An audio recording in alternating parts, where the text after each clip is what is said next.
What's going on, everyone? Scott here. Welcome back to the channel. Happy March to everyone who celebrates. But Michigan State basketball returned to the court on Sunday against Wisconsin in the Breslin Center at 1:30 on CBS. Now, Wisconsin comes in third place in the Big Ten, 22-6, 12-5 overall in the conference, winners of 7 of the last 9. Now, they did have a tough loss to Oregon here recently that probably put them in the toughest road to winning a Big Ten title. Still definitely in this wet race. Third place, 2 games out of first place with 3 to go. Now, they would probably need some type of combination. They would obviously need to win out. Michigan State would need to lose another game, which would probably have to be the Iowa game. And then Michigan would have to lose 2 of their games as well. So a tough road for Wisconsin, but they definitely probably have the easiest schedule of the 3 teams that are still in contention for the Big Ten title race. So Wisconsin has been really good all year and definitely really good here coming down the stretch. Now, Michigan State is coming in tied for first place in the Big Ten, but with the head-to-head advantage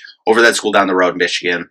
23-5 on the year is Michigan State, 14-3 in the Big Ten. They are obviously coming off of that thrilling Trey Hellerman half-court buzzer beater in College Park Wednesday, and now MSU has won 5 of the last 6 and 3 straight ranked wins. I think they were saying, I think the stat is first time since 2020, I believe the stat is, but really good close to the season to this point, but you still got 3 games to close it out to hang a banner, and that's what this is about, and this is just another step in that process, another tough game in that process. So definitely a big time top 15 matchup in the Big Ten on Sunday afternoon. Before we do jump into the matchup though, if you could just hit that like and subscribe button down there. We'll have more Michigan State basketball content on the channel throughout the rest of the season here, and a bunch of other Michigan State stuff on the channel as well. A handful of other stuff outside of sports on the channel as well too, so make sure to subscribe so you don't miss a video. Now, Wisconsin is led by Colorado State and Missouri transfer guard John Tanji, about 20 points a game, 5 rebounds, 39% from 3, 4th in the Big Ten in scoring,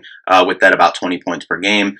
Sophomore from Bloomfield Hills, actually, so a little bit of a homecoming for him, John Blackwell. Adds 15 points a game, 5 rebounds, 34% from 3. Then a trio of guys that average about 10 points a game. You got Nolan Winter, Max Klesmit, and Steven Crowell. Now, Klesmit did only play 5 minutes Tuesday after getting a little banged up, so unsure if he will be able to go or what his status is for this Sunday, but obviously hope he's okay. As a team, solid rebounding, 36 a game, good for 6 in the conference, and they do it by committee too. Handful of guys around 5-6 rebounds a game. They don't have one guy, kind of like we saw with Maryland, where they had 2 guys like 9-10 rebounds a game. Do it by committee, a lot of 5-6 rebounds per game in there throughout their roster. But a big plus for them, they do not turn it over. Only about 10 turnovers a game, which is tied for the fewest in the conference. Now, unique Wisconsin squad on offense. Highest scoring team, even going all the way back to their Final Four year with Frank Kaminsky, Sam Decker, that team. But this team is averaging 82 a game, 4th in the Big Ten. 36% as a team from 3 on the year, which is good for 6 in the conference. But they do go pretty far down their bench. 9 guys have played in every game this season. Aside from Klesmit, did miss 1 game, but everyone else was at 28 games on the year. Klesmit did miss 1 game, but got 6 guys averaging about 20 minutes a game. However, they are 255th in the country in bench points at about 18 points a game, whereas Michigan State is 5th in the country at 35 bench points per game. 270th in fast break points, 8 per game, 176 in adjusted tempo. Not going to be wanting to play too fast, but they are effective, as we talked about, even without playing super high speed, at still scoring the ball, as we talked about with that 82 points per game. Now, Michigan State is still solid at number 4, 16 points a game in the fast break, 159th adjusted tempo. And as we know, Michigan State wants to run, so that's something they will be definitely looking to do in this one. Now, Wisconsin only forces about 10 turnovers per game, which is 319th in the country. So for Michigan State, we'll keep it at turnovers. We've seen the last handful of games where the Michigan game and the last game at Maryland, where Michigan State had about 9 turnovers in the first half, then tightened it up in the second half. I think the Michigan game, they finished with 11. Maryland, they might have finished with 12, or vice versa. Some that they turned it on in the second half and were able to keep it good, but it's like we want to still clean that up. We always talk about the sweet spot for Michigan State, 8 to 12 turnovers, but would love to clean that up because you don't want to put yourself in a fighting battle. We've seen them come back a handful of times against Illinois, against Michigan, against Purdue, Oregon. We've seen them get down and be able to come back, doing the things that this team does so well, but you don't always want to put yourself, kind of behind the 8 ball and trying to catch up, especially against a team like Wisconsin that does put up 82 points a game and is a really good offensive team.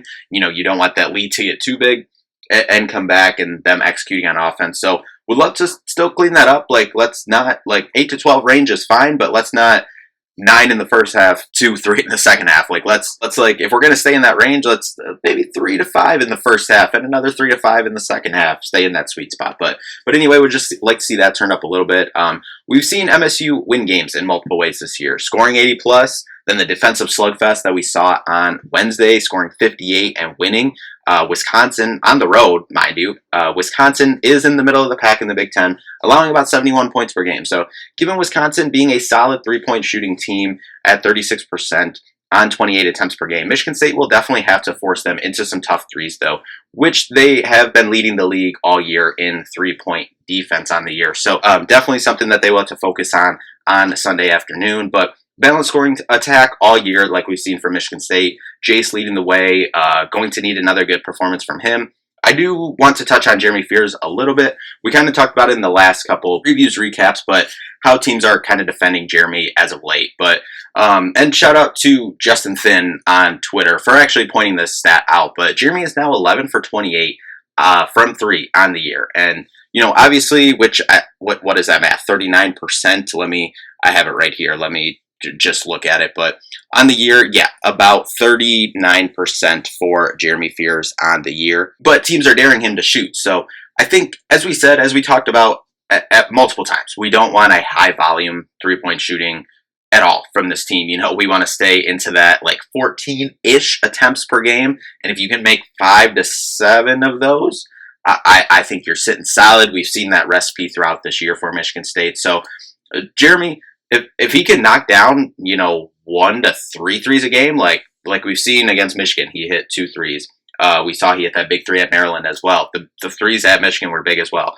The 3 against Maryland was big. So if he can just knock down the timely threes, maybe sneak 1 or 2 in a game, I still think that's solid. I think it's more of the getting to the rim and being more effective finishing. He is a really good finisher. He finishes really well at the in the paint at the rim, but getting that floater game and stuff like that, I know he has it in him. I think he has it in him. It's just getting to that more. And I think once he starts, showing that off a little more, I mean, we've seen it a handful of times this season, but once teams start to see him getting to the basket more and being able to finish at the rim or even just get a little, 5 to 7 foot floater up, and then I think more teams will start to collapse on him. And then that's when you can get the oops to Cohen Carr, to Zapala, to Coop, Book. Like, that's when you can do that other stuff, put those in the dunker spots.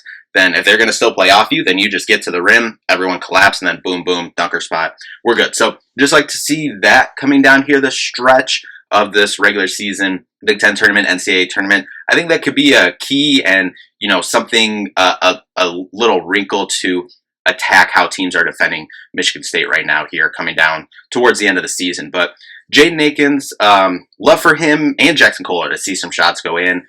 Jax had that big night at Illinois, but besides that, only in double digits one other time since the turn of the calendar year.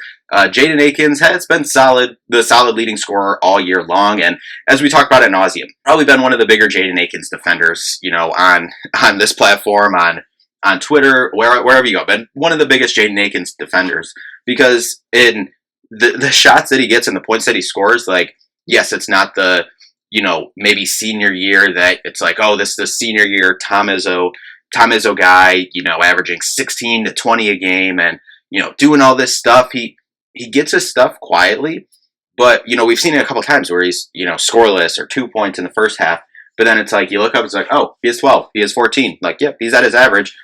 He gets them at that middle portion where the game is kind of in flux, or, maybe the other team's on a run, or maybe Michigan State is stagnant, both teams are struggling, and he just gets to the rim, tough finish, reverse finish. We'll see a 3 go down. Like, yes, his 3-point shooting is way down this year, 28%, where he's been like 38, 42, 36. Like, he's been high 30s, low 40s for pretty much his entire career. And yes, his 3-point shooting is down this year, but he'll hit, 1, 2 threes a game to get it going.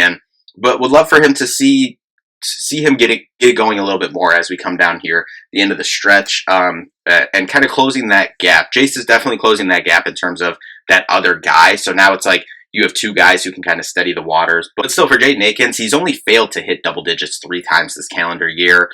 2 or more threes 6 times in that span as well. Would love to see an efficient, say 3 for 7 game from 3 on him. Hopefully get that 3-ball back going as we move through the last 3 games of the regular season and into tournament time, where you're definitely going to need, effective 3-point shooting, not just, from your senior leader, but also from the collective, from the team as well, as we talked about. So Trey has been our steady guy, obviously coming off that big shot to win it on Wednesday at Maryland, but him and Jace making big plays this year. Offensively, we're going to need a good performance from him, but especially on the defensive end, hard on the campaign trail for him to get an all Big Ten defensive team spot. But we'll move over to Bart Torvik. They have Wisconsin as the number 10 team in the country, 11th in the polls, 8th adjusted efficiency offense, 37th adjusted efficiency defense. Michigan State, 16th on Bart Torvik, 8th in the polls, and 31st adjusted efficiency offense, 7th adjusted efficiency defense. That defense has been incredible. Another display on Wednesday night.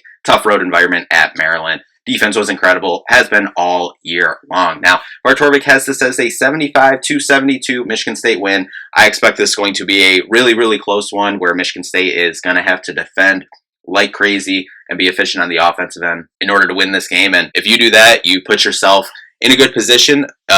Still not over by any means, even if you do win this game, because that school down the road that is sticking right with you, even though you beat them, they are still just tied with you, but you do have that win, the head-to-head advantage. But going to be a tough stretch, obviously. Then after this one, you go to Iowa, Carver Hawkeye. Tough place to play, always. And then you have senior day at home against that school down the road. So big game, big game in the Breslin Center on Sunday. Can't wait to be in the building to watch it. But anyway, we'll be back afterwards with a recap. So thank you all so much for watching. We'll see you in the next one. Peace out.